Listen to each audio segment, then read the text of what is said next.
अस्सलाम वालेकुम। मेरा नाम हसीब सूर्या। मेरा सवाल ये है, रमज़ानुल मुबारक के बाबरकत महीने में रोज़े की हालत में क्या हम बिस्तरी बीवी के साथ करना जायज़ है?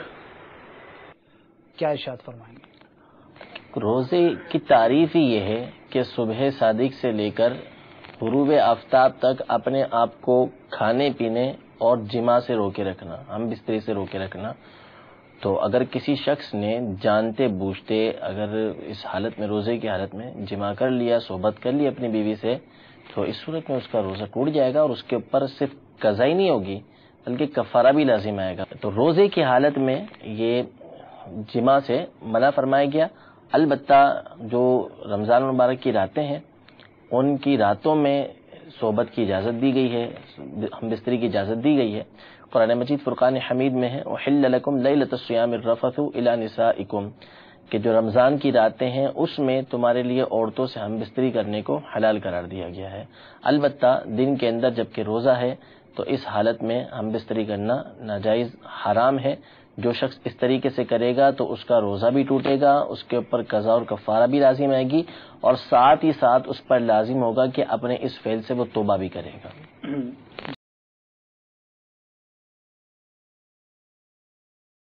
पर गुस्ल वाजिब कर लिया तो इससे रोज़ा टूटेगा या नहीं टूटेगा, और टूटेगा तो कफ़ारा लाजिम होगा या नहीं होगा।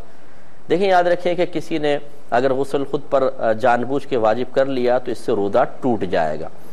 नबी करीम सल्लल्लाहु अलैहि वसल्लम के पास एक आराबी हाजिर हुए, या रसूलल्लाह मैं हलाक हो गया।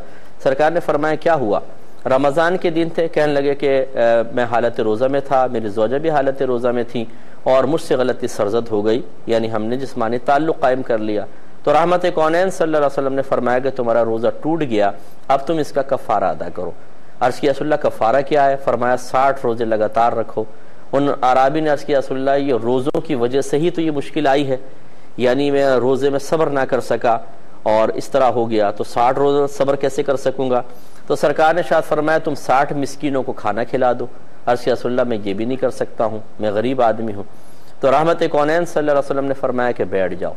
थोड़ी देर बाद एक खजूर का टोकरा सरकार के पास आया, तो सरकार ने फरमाया वो शख्स कहाँ है? तो खड़े हो गए। सरकार ने फरमाया जाओ इस टोकरे की खजूरें तकसीम कर दो, अल्लाह ताला इसी में तुम्हारा कफ़ारा कबूल कर लेगा। तो वो आराबी फौरन बोले या रसूलल्लाह यकीन कीजिए कि पूरे मदीने में मुझसे ज्यादा इन खजूरों का मुस्तहक कोई भी नहीं है। तो सरकार ने शायद फरमाया जाओ तुम खाओ, अपने घर वालों को खिलाओ, अल्लाह ताला इसी में कफ़ारा पूरा कर देगा।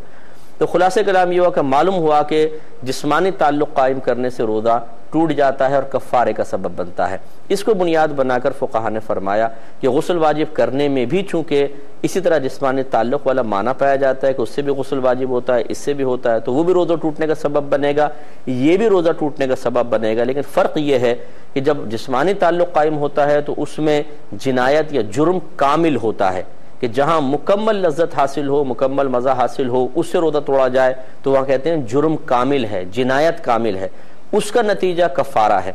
और यहाँ पर अगर खुद अपने ऊपर गुस्ल वाजिब किया जाए तो इसमें भी एक यकगुना लज्जत तो है लेकिन कामिल नहीं है, तो लिहाजा यहाँ जिनायत नाक़िस कहलाएगी। और जहाँ जिनायत नाक़िस होती है वहाँ कफ़ारा नहीं होता बल्कि सिर्फ क़ज़ा होती है। लिहाजा इस फ़ेल पर क़ज़ा है, रोज़ा टूट जाएगा और क़ज़ा है। लेकिन याद रखें अगर कोई इसको आदत बना ले कि उसके जहन में आ गया कि अच्छा जी अच्छा गुस्ल वाजिब कर लूंगा तो ज़्यादा ये है कि बाद में एक रोज़ा रख लूंगा, कोई बात नहीं, तो अब पहली मरतबा तो उसको छूट मिलेगी। लेकिन अगर उसने दोबारा ऐसी हरकत की तो अब याद रखें कि 2 हरकतें मिलकर इसकी जिनायत को एक तरह से कामिल कर देंगी, और दूसरी मरतबा करेगा तो अब उसके ऊपर कफ़ारा लाजिम होगा। ये अच्छी तरह जहन में रखा जाए। एक मुख्तसर सा ब्रेक लेंगे, हमें यकीन है आप हमारे साथ ही रहेंगे। मेरा दिल मकाम